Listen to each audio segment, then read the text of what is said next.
ang katauhan ng Diyos. Dito po ay pag-uusapan po natin yung kahulugan ng Diyos at mga pangalan ng ating Diyos. Ayan. So maraming salamat po sa Buhay ng Batisay, yung mga naririto ngayon. Praise God. At sa mga kasama natin din sa online. Alam niyo po mga kapatid, napakahalaga ng ating pag-aaral ngayong gabi. Pag-uusapan po natin ang isa sa pinakamahalagang topic. No, ito pong ang katauhan ng Diyos. Now, bakit importante itong topic po na ito? Kasi kung mali po ang pagkakakilala natin sa Diyos ay magiging mali rin ang panalangin, ang pagsamba at pananampalataya natin. Di ba? Kaya mahalaga na kilala talaga natin ang ating Diyos. Kaya nandoon yung pananampalataya natin na nandyan ang Diyos, no? Siya ang tumubos sa atin, alam natin yon mga kapatid. Subalit, dito po sa pag-aaral na ito ay lalalim po tayo at yung paglalim ng pagkakilala natin sa Kanya, alam niyo po yun, magmamanifest, magre-reflect ito sa ating pang-araw-araw na buhay. Kaya alamin po natin kung sino siya, ano ang kalikasan niya, at ito pa po, abangan natin sa mga susunod ay paano siya nahahayag bilang Ama, Anak at Banal na Espiritu. Kaya po, ang goal natin ay hindi lang po madagdagan yung nalalaman po natin, kundi mas makilala upang mas mapalapit pa sa Kanya. Okay? Alam niyo, maraming tao ngayon, alam nilang may Diyos, kaya lang yung kilala ang Diyos ay iba po yun. Okay? Now, unahin po natin ang kahulugan ng Diyos. Ang kahulugan ng Diyos. Ayon po sa Biblia, ang Diyos ay Espiritu. Okay? Ibig sabihin, wala pong mga laman at dugo, buto. Okay? Espiritu. John 4:24, ang Diyos ay Espiritu at ang mga sumasamba sa Kanya ay dapat siyang sambahin sa Espiritu at sa katotohanan. So ang Diyos ay Espiritu. Pangalawa, ang Diyos ay ilaw. Okay? Juan 1:5, sabi diyan, nagliliwanag sa kadiliman ang ilaw at hindi ito nagapi kailanman ng kadiliman. Okay? So sa ating pag-aaral po ngayon ay mauunawaan po natin na paano ba ipinaunawa sa atin ang kahulugan ng Diyos. So una, ang Diyos ay Espiritu, ang Diyos ay ilaw, at pangatlo, ang Diyos ay pag-ibig. Okay? 1 John 4:16, nalalaman nating tayo'y iniibig ng Diyos at lubos tayong nananalig sa katotohanan ito. Ang Diyos ay pag-ibig. Ang nagpapatuloy sa pag-ibig ay nananatili sa Diyos at ang Diyos ay nananatili naman sa Kanya. Okay? Pang-apat, ang Diyos ay isang apoy na mamumugnaw. Sabihin, ano yung mamumugnaw? Malalim na Tagalog yun, ano? Tingnan mo yung katabi mo kung mukhang mamumugnaw. Ibig sabihin, apoy na nanunupok. Okay? Hebreo 12:29, sapagkat ang Diyos natin ay tulad ng apoy na tumutupok. Now, dito po, makikita po natin na ang kahulugan ng Diyos. Kaya magmula po sa mga binasa po natin ay nauunawaan natin, ay yun pala ang Diyos. Okay? Now, ano po ba itong pang-apat na ito? Ang Diyos ay isang apoy na mamumugnaw. Now, ang apoy ay tumutupok. Ibig sabihin ay consuming fire. So, ibig sabihin, alam niyo po, pinapaalala sa atin na ang Diyos ay banal, hindi niya kinukonsinte ang kasalanan, hindi niya hahayaan yung pride, galit, at maruming motibo na manatili sa buhay po natin. So, kung maunawaan po natin na ang Diyos ay apoy, ibig sabihin, may mga bagay na pag hindi ayon ay susunugin. Di ba? Ilan sa atin dito sa bakuran, kapag may mga kalat, winawalis at pagkatapos walisin. Yung iba, nilalagay sa basura. Pero yung iba, lalo kapag medyo barangay, baryo, probinsya, anong ginagawa doon sa mga dahon-dahon? Sinisigaan, sinusunog. So ibig sabihin, at siyempre, kapag may mga ayaw na rin tayong papel, isama mo na nga yan dyan. 'Di ba? So, ang Diyos, mga kapatid, ay naunawaan po natin na tulad ng apoy. So, ang significance nun, pwede palang maging panalangin natin, Lord, tupukin mo po ang mga bahagi sa buhay ko na hindi ayon sa iyong kalooban. So may mga ganong panalangin. Nakarinig na ho ba kayo ng mga Christian na ganon yung prayer? Lord, tupukin mo po yung mga ugali na sa buhay ko na hindi angkop sa iyo. Lord, tupukin mo po yung aking katamaran. Lord, sunugin mo po. Yung parang mga ganon, mga kapatid, no? Kaya kapag nakilala natin ang Diyos batay sa Biblia, alam niyo po, yung mga nagre-reflect po yun sa ating panalangin dahil naunawaan po natin. Andiyan pa tayo, mga kapatid. Amen. Okay? Now, so una, ang apoy ay tumutupok. Pangalawa, hindi lang po, no, ang apoy ay nagdadalisay. Kaya kapag naunawaan po natin ito, yung mga bagay patungkol po sa Diyos, ito po, apoy, no, nagdadalisay, refining fire. Okay? Pero, hindi para sirain tayo, no, ang apoy ni Lord, kundi para linisin. Kaya po yung salitang apoy ay nagagamit din kapag may nagpe-pray. Halimbawa naman tayo, mananampalataya, nararamdaman natin, parang ang layo-layo ko na kay Lord, parang ang dami ko ng mga bagay na marurumi sa aking buhay. Panginoon, linisin mo nga ako ng iyong apoy. 'Di ba? Parang ginto, 'di ba, no, pag pinadaan sa apoy. So ganun po natin nauunawaan ang ating Diyos, kaya ang mga panalangin at kahilingan natin ay nakaayon sa kung ano ang sinasabi ng Bible, no? Hebrews 12:29, sapagkat ang Diyos natin ay tulad ng apoy na tumutupok, no? Yun po ang sabi doon. Ano pa po? Ang apoy ay nagbibigay ng init. Hindi lang po nanunupok ang Diyos, siya rin ang nagbibigay ng init, no? Sa panahon na tayo ay nanlalamig. Kaya sa presensya niya, doon tayo po nakakahanap ng kapanatagan, direksyon at lakas. Ilan sa inyo dito nagagamit yung mga salita o nadidinig po natin yung si kapatid nanlalamig. Di ba, no? Pero pag nakita naman natin active, hindi natin sinasabi, napaka-active niya. Anong sinasabi natin? No, nag-aapoy si kapatid, di ba, no? On fire si kapatid. Kaya kumbaga, makikita natin, no, na ang Diyos po natin, no, ay sabi nga ay gaya ng tulad ng apoy. So doon natin makikita, Lord, papag-apuyin mong muli ang aking pag-ibig sa iyo. Lord, pag-alabin mong muli ang aking pag-ibig sa iyo. Kaya napakahalaga, no, nitong pag-aaral natin, na kapag ang isang Kristiyano ay nagpatuloy sa pag-aaral ng salita ng Diyos, alam niyo po yon, lumalalim ang kanyang relasyon sa Diyos. Okay? Kaya po, tulad ito pong napag-uusapan po natin. Una po, kahulugan ng Diyos. Pangalawa, mga pangalan ng Diyos. Okay?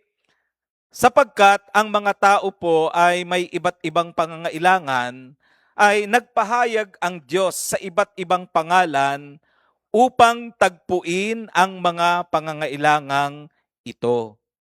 Minsan ba naisip na po natin, ano ba talaga pangalan ng Diyos? Kasi nung bago pa lang tayo, may nadidinig tayong Yahweh. May nadidinig tayong tawag El Shaddai. May nadidinig tayo na ang pangalan Jehovah. May nadidinig tayo na Jesus. May nadidinig tayo. Kaya minsan kapag hindi pa malalim ang pagkaunawa at nadinig ito, ano ba talaga totoo?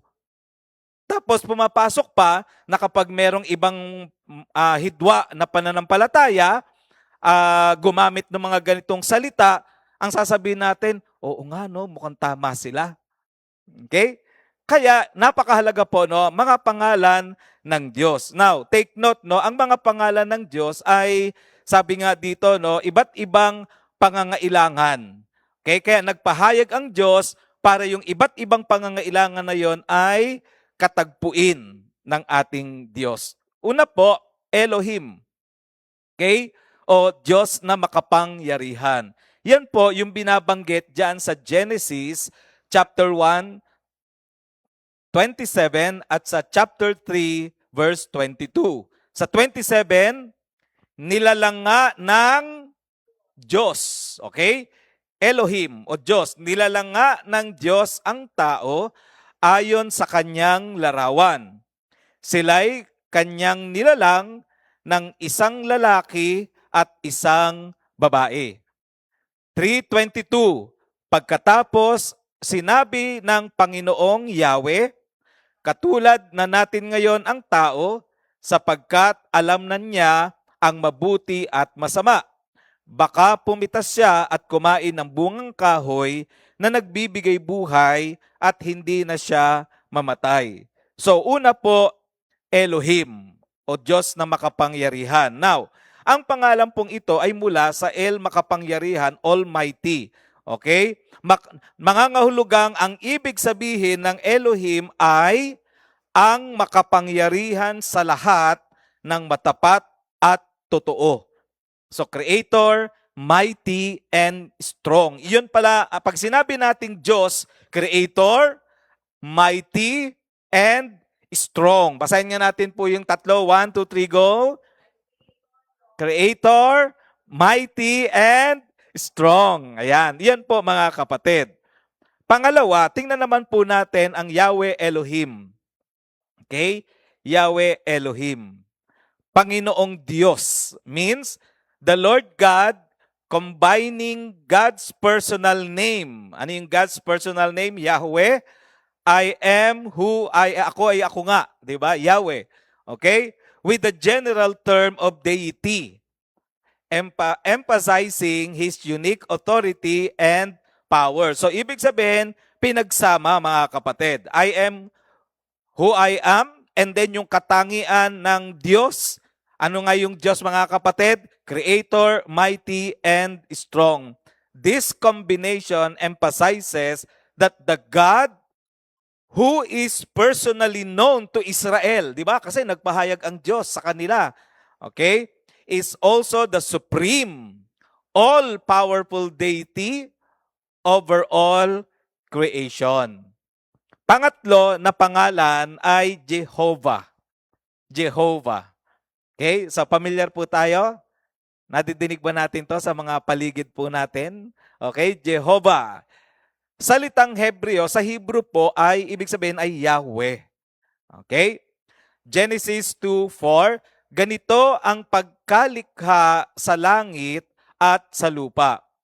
Nang likhain ng Panginoong Yahweh ang lupa at lahat ng bagay sa langit, representing God's eternal, self-existent, and faithful nature. Yun po ang kahulugan ng Jehovah, ang nabubuhay sa pamamagitan ng kanyang sarili. Kaya minsan, pag may mga batang maliliit, hindi ko alam kung tayo po nung maliit, natanong nyo sa magulang nyo, sino lumikha sa Diyos? Di ba? May mga ganyan tanong ang mga bata. At tayo din nagtatanong, sino lumikha? Jehovah, ang nabubuhay sa pamamagitan ng kanyang sarili, self-existing one, na nagpapahayag ng kanyang sarili. Jehovah. Now, ito pong susunod na bahagi na ating pag-uusapan, sa katubusang ginawa ng Panginoon sa tao, ay nagpahayag siya ng 7 kapahayagan upang matagpo niya ang lahat ng pangangailangan ng tao. So ito po, yung mga pangalan ito ay nabanggit, okay, sa Bible dahil may kinatagpo. Okay? May kinatagpo. Kaya minsan sasabihin ako, kay dami-dami ng pangalan. Kasi nga, nagpakilala siya. Diba? Ilan sa inyo, minsan nagpakilala nung meron kayong kausap nyo, bata, gusto nyo magpakilala na kakaiba. Ako nga pala si Piolo. Naniwala naman kasi dahil bata pa, diba? So parang meron kang gustong ipakita, no? So ang Diyos, dahil meron siyang gustong katagpuin sa tao, nagpakilala siya sa ganung gawa o sa ganung katangian. Una, Jehovah Jireh. Okay? The Lord our provider. So nagpakilala ang Diyos, no?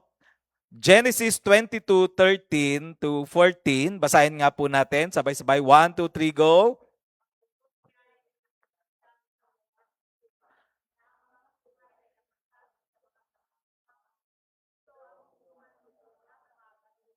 sa halip na ang kanyang anak.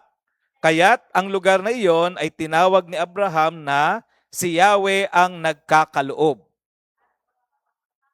Sinasabi ng mga tao, sa bundok ni Yahweh ay may nakalaan. Okay? So alam natin yung kwento na kung saan si Abraham ay tinawag ng Diyos para ihandog yung kanyang anak, no, papatayin. Okay? Bakit? Dahil merong gustong ipaunawa ang Diyos eh. Meron siyang gusto niyang magpakilala, no? Gusto niyang magpakilala. Ngayon, nung papatayin na ni Abraham ang kanyang anak para ialay, ang sabi ng Panginoon ay huwag. So ang sabi dito, at kinuha ni Abraham at inihandog sa halip na ang kanyang anak, no, ay mayroong tupa, no? Sabi diyan, paglingon niya may nakita siyang isang lalaking tupa. At dahil diyan, kaya't ang lugar na 'yon ay tinawag ni Abraham na si Yahweh ang nagkakaloob. Ibig sabihin, naunawaan ni Abraham na ang Diyos ay may nakalaan. Ang Diyos ang kumakatagpo, ang Diyos ay nagpo-provide. Okay? Alam niyo po, ang ating Panginoong Hesus ang haing handog sa kasalanan ng tao. Okay?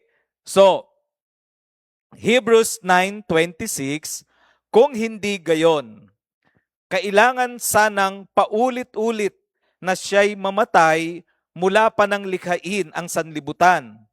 Subalit, minsan lamang siyang nagpakita, ngayong magtatapos na ang panahon upang pawiin ang kasalanan sa pamamagitan ng handog na kaniyang inialay. So yan po, no, ang ating Diyos, a God who provides. Ephesians chapter 5 verse 2, mamuhay kayo ng may pagmamahal tulad ni Kristo.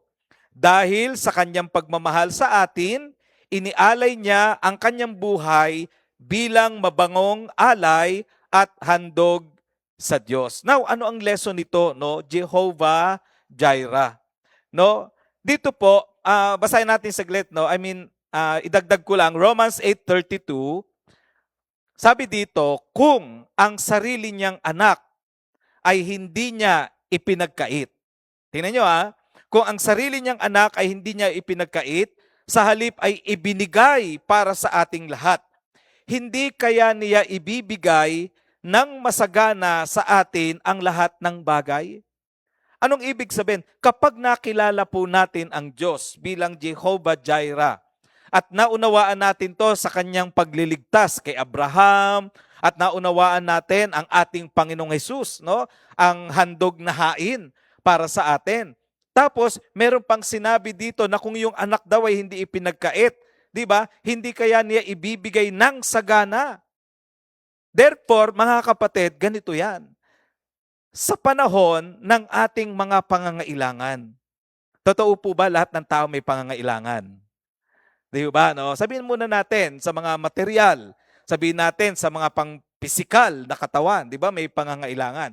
Alam niyo po, kung minsan, ang mga pangangailangan na yon, pag hindi nakatagpo, ano nangyayari? Di ba? Hindi na po provide yung pangangailangan. Di ba? Doon nagsisimula yung mga worry, doon nagsisimula yung takot, doon nagsisimula gumugulo na umiinit ang ulo. 'Di ba? Mabilis mapikon. Pero kapag kilala natin ang Diyos, Jehovah Jireh, no, ganun siya nagpakilala at naunawaan natin sa panahon ng mga pangangailangan natin. Ano ang magiging laman ng pananampalataya natin? Lord, alam ko po nandiyan ka, you will provide. Di ba, no?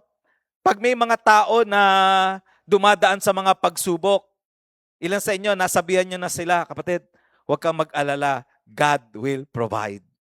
Amen, mga kapatid? At tayo din, di ba, nakakahugot tayo ng lakas dahil yung pananampalataya natin nandun sa katotohanan that our God is Jehovah Jireh. Amen, mga kapatid. Palakpakan nga natin si Lord. He is our Jehovah Jireh.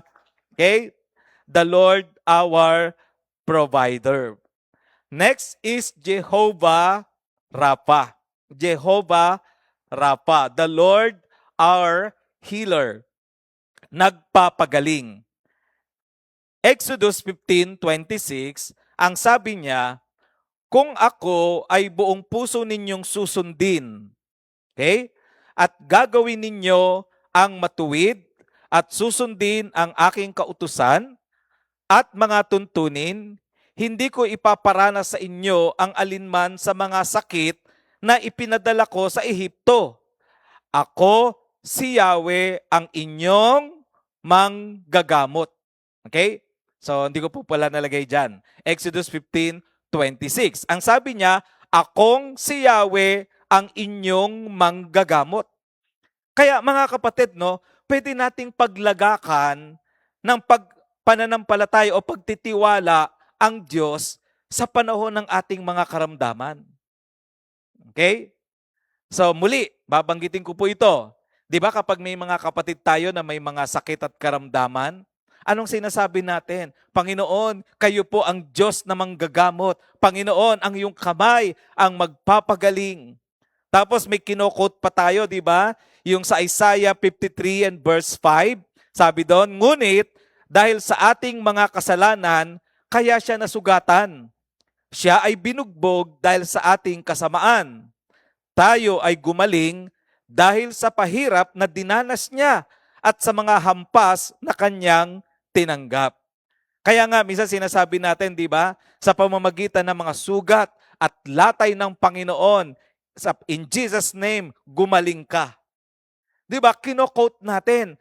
Bakit? Kasi Diyos mismo ang nagsabi, ako si Yahweh ang inyong manggagamot. Okay? So pwede po ba nating ilagay ang kanang kamay natin sa dibdib? Come on, angkinin natin.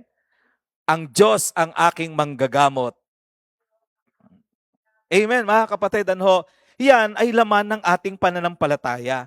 Hindi lamang po tayo parang nag-iimbento lang ng dahil religious po tayo. Lord, ikaw po ang magpapagaling. Hindi. Ang ating pananampalataya ay nakabase mismo sa salita niya. Amen, mga kapatid. Kaya, ito ay nagiging laman po ng ating panalangin. So, Jehovah Rapha, the Lord our healer.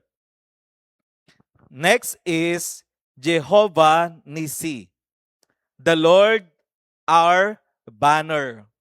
Ang Panginoon ang aking watawat. Okay?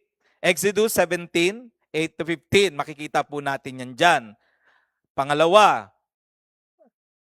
pangungunahan tayo ng Panginoon sa ating pakikidigma laban sa lakas ng kadiliman. Sa Efeso 6:11-13. Ano pa? Pinangungunahan din tayo ng Panginoon sa ating pakikipagtunggali laban sa laman. At siya ang nagbibigay ng tagumpay. The Lord is our banner. Now, bakit po kaya itong the Lord is our banner? Alam po natin sa Bible ay nagpahayag ang Diyos sa Israel sa pamamagitan po ng watawat. Now, sa labanan po kasi sa mga gera, alam niyo po, yung banner o watawat ay meron po itong meaning. Meron po itong ibig sabihin. So ano po ang lesson nito sa ating personal na buhay?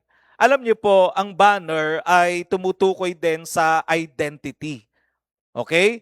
Kung sino tayo. Kaya halimbawa, di ba, pag nagtaas tayo ng isang bandera, flag, anong bansa ito? Then masasabi na matutukoy po natin kung anong bansa yon sa pamamagitan ng watawat. Noong panahon ng digmaan, pag nakita mo yung watawat, alam mo kung anong hukbo ka. Okay? So, pag sinabi natin, the Lord is my banner, ang ibig sabihin kay Lord tayo. Okay? So yun po mga kapatid. So hindi tayo sa mundo, hindi sa takot, hindi sa depression, kundi sa Panginoon po tayo. Kaya mga kapatid, lalo sa panahon natin ngayon, sa gitna ng mga gulo, ang tanong mga kapatid, saan nakatayo na bandila ang buhay po natin? Okay? At sino ang nire-represent natin? Kaya mahalaga po no yung identity. So alam natin that the Lord is our banner. Ibig sabihin ano man ang mangyari, sa Panginoon po tayo. Now, alam niyo po ba meron pang isang mahalagang ibig sabihin ang banner. Ito po ay tumutukoy din sa tagumpay. Sino ang nananalo para sa atin? Sa Bible, itinaas ni Moises ang altar na ito pagkatapos talunin ng Israel, okay, ang mga Amalekita. Okay? Hindi dahil malakas ang Israel, kundi dahil sa nasa labanan si Lord. Dahil nandoon ang Panginoon. Kaya sa buhay po natin mga kapatid, no, paano natin maiko-connect no ang ating buhay, no ho? Sa panahon po ng mga laban po natin mga kapatid, sa gitna ng gulo, hindi po tayo matatakot. Bakit? Kasi nandyan ang Panginoon na siyang nagdedeklara ng ating tagumpay. Amen ba mga kapatid? Okay? Ang tagumpay mo ay hindi nakadepende sa galing mo, nakaangkla yan kay Jehovah Nisi. Kasama natin siya sa laban. Okay? Sabi mo sa katabi mo, kasama natin ang Diyos sa laban. Okay? And then, sumunod, Jehovah Shalom. Okay? Jehovah Shalom. The Lord our peace. Ang Panginoon ang ating kapayapaan. Sa pamamagitan ng kamatayan ng Panginoong Hesus, ay nagkaroon tayo ng kapayapaan sa Diyos. Tingnan niyo po ito. Efeso 2:14. Sapagkat si Kristo mismo, ano sabi diyan? Ang nagbigay sa atin ng kapayapaan dahil pinag-isa niya ang mga Hudyo at ang mga Hentil sa pamamagitan ng kanyang katawan. Giniba niya ang pader ng alitan na naghihiwalay sa atin. Jehovah Shalom, the Lord our peace. Kaya po, minsan kapag may mga kaguluhan na hindi makatulog, 'di ba? Ang daming bumabagabag sa isipan, tapos parang ang gulo-gulo ng yung mga nararamdaman natin, then pwede nating angkinin yon mga kapatid. Lord, ikaw ang aking kapayapaan. Lord, bigyan mo ako ng kapahingahan. Okay? So ito po mga kapatid, alam niyo po, kapag kakilala natin ang Diyos at nahayag ang Diyos, nahayag siya sa atin sa pamamagitan ng Bible, dahil pinag-aralan po natin, lumalalim at lumalawak ang pagkakilala natin sa ating Diyos. Amin ho ba yan, mga kapatid? Di ba? Kaya sa susunod po, may pagdadaanan tayo ng mga andaming isipin, mga problema. Sabi natin, Lord, hindi ko naman dapat pabayaan itong mga pangangailangan na ito. Pero Lord, ikaw ang aking kapayapaan. Okay? So, inaangkin natin yon mga kapatid. Next is Jehovah Ra'ah, the Lord our shepherd. Ang Panginoon ang aking pastol. Okay? Diyan po sa Psalms 23. Ang Panginoon ang matapat na umakay sa kanyang mga tupa. Sa Juan 10:27. Ang Lord ang tagapag-alaga, ang Lord ang tagapag-ingat, ang Panginoon ang tagapagtaguyod po natin. Kaya, halimbawa, napapagod na tayo, ang bigat na ng mga pinagdadaanan natin, feeling natin nag-iisa tayo, pwede nating sabihin, Lord, nandyan ka, ikaw ang nag-iingat sa aking buhay, ikaw ang umaakay sa aking buhay. Bakit? Kasi ang ating Diyos ay Jehovah Ra'ah, the Lord our shepherd. Okay? And lastly, Jehovah Chidkenu. Jehovah Chidkenu, the Lord our righteousness. Ang Panginoon ang ating katuwiran. Okay? Makikita yan sa Jeremiah 23 verse 6. Ang ating tanging katwiran sa harapan ng Diyos ay ang katwiran na kay Kristo. Kaya tayo ay nagiging matuwid sa harapan ng Diyos ay dahil sa katuwiran ni Kristong nakadamit sa atin. Romans 1:17 and 3:22. Basahin nga po natin yung Romans 1:17. Sapagkat sa magandang balita ay ipinapakita kung paano itinutuwid ng Diyos ang kaugnayan ng tao sa Kanya. Ito ay sa pamamagitan ng pananampalataya buhat sa simula hanggang sa wakas. Tulad ng sinasabi sa kasulatan, ang itinuring ng Diyos na matuwid sa pamamagitan ng pananampalataya ay mabubuhay. The Lord our righteousness. Romans 3:22, ginagawang matuwid ng Diyos ang lahat sa pamamagitan ng pananampalataya kay Hesus Kristo. Walang pagkakaiba ang mga tao. Now, Jehovah Chidkenu, the Lord our righteousness. Alam niyo po, minsan may nagtanong, Pastor, paano po masasabi na tayo matuwid? Ito nga po't nakakagawa pa ng mga hindi magagandang bagay. Minsan po ba na dinig na po ba natin yon pag may nagdedeklarang pastor, tayo ay ginawang matuwid ng Panginoon. Yung iba pa nga sa ibang version, yung salitang perfect. Di ba, no? So, tayo ay perfect sa harapan ng Panginoon. Naku, parang ang hirap tanggapin. Sa mundong walang perfect, di ba, no? Sa mundong walang perfect. So, parang ang hirap tanggapin. Tapos, idedeklara na matuwid. Tapos, makita mo siya kahapon, may ginawang hindi maganda. Yan ba matuwid? At kung tayo mismo yon nakagagawa ng mga ganong bagay, minsan magiging conflict. Hindi natin maiintindihan. Ang sabi ng Bible, Jehovah Chidkenu, the Lord our righteousness. Anong ibig sabihin nito? Diyan po sa Romans 3:22, ginagawang matuwid ng Diyos ang lahat sa pamamagitan sa pamamagitan ng kanilang pananampalataya kay Hesus Kristo. Okay? So anong ibig sabihin? Nung tinanggap natin ang Panginoong Hesus sa ating buhay, alam niyo po, dinamitan po tayo. At ang idinamit sa atin ay walang iba kundi ang ating Panginoong Hesus. Okay?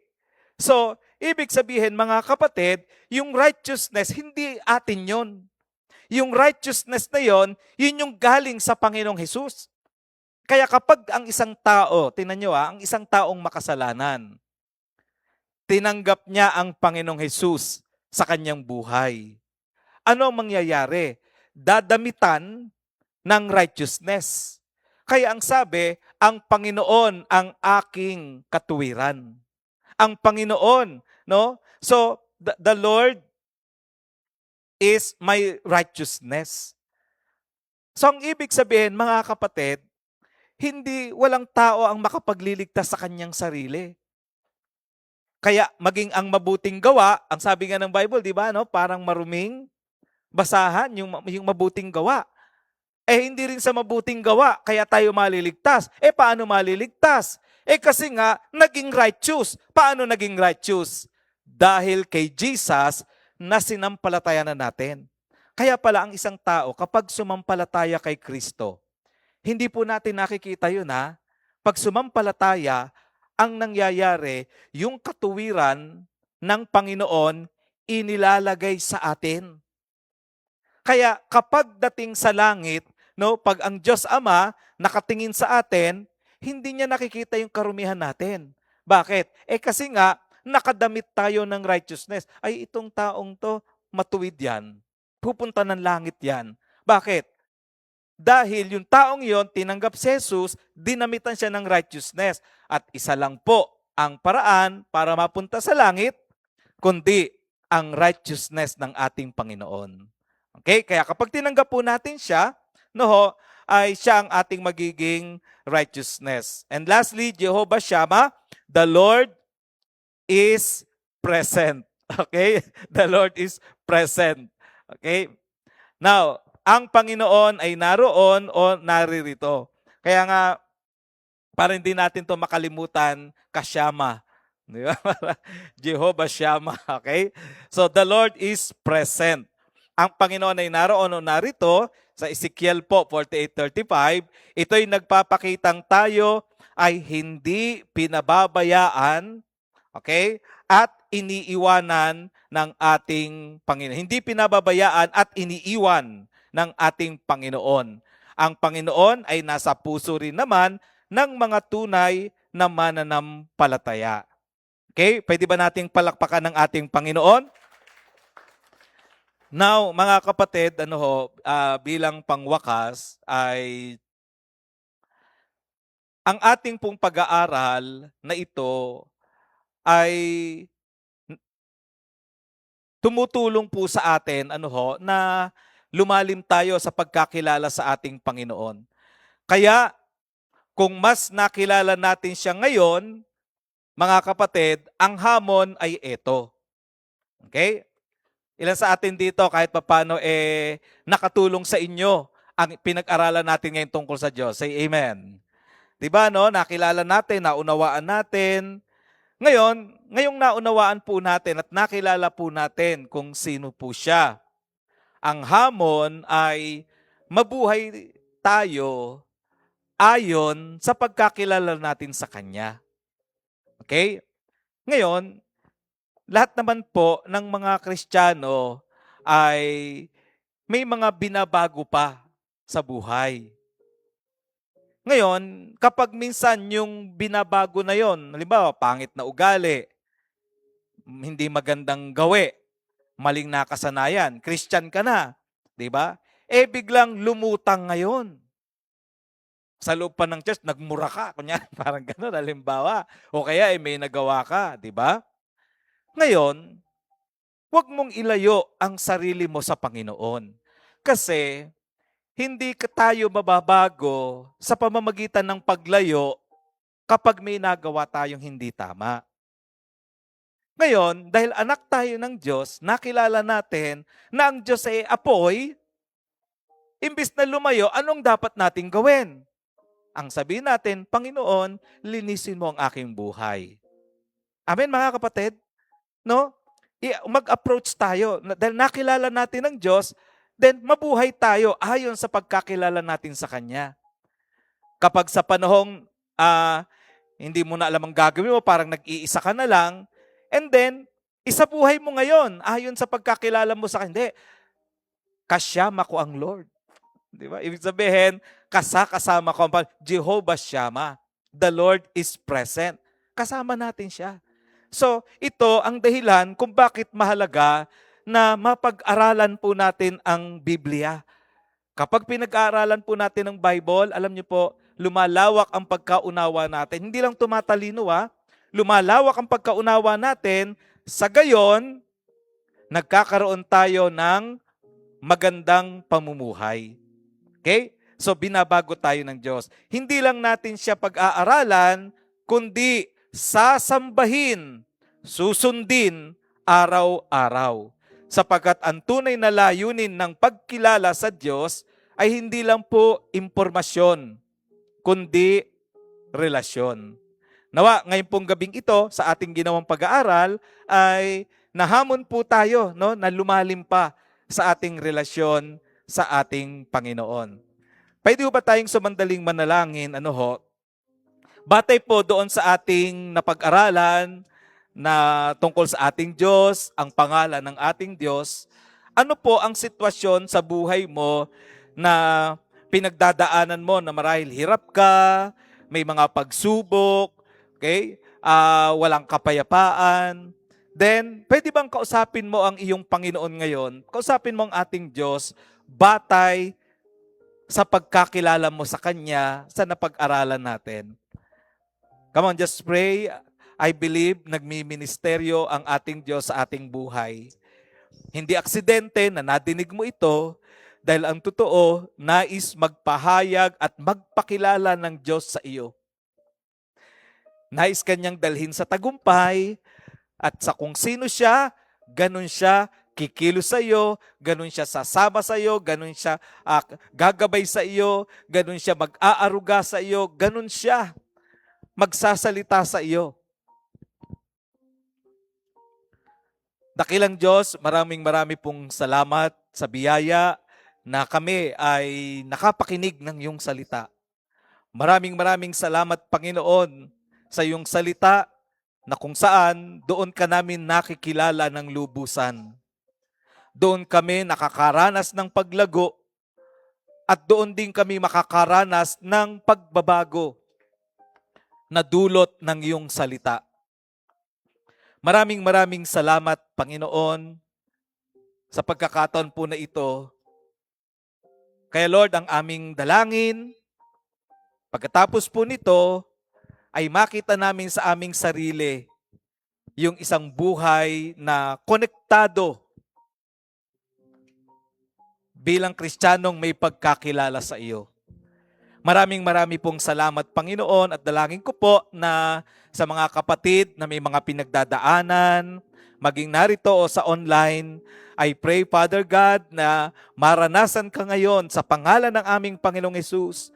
Lord, kung mayroong mga pangangailangang material o physical, kagalingan man, Panginoon, Lord, ikaw ang Diyos na nagpo-provide. Ikaw po ang Diyos na tumutugon. Ikaw po ang Diyos na nagpapagaling. Ikaw po ang Diyos na aming tagumpay. Ikaw po ang Diyos na aming kasama. Ikaw po ang Diyos ang aming kapayapaan. Kaya't maraming salamat, Panginoon. Pinupuri ka po namin sa pangalan ng aming Panginoong Hesus. Amen at Amen.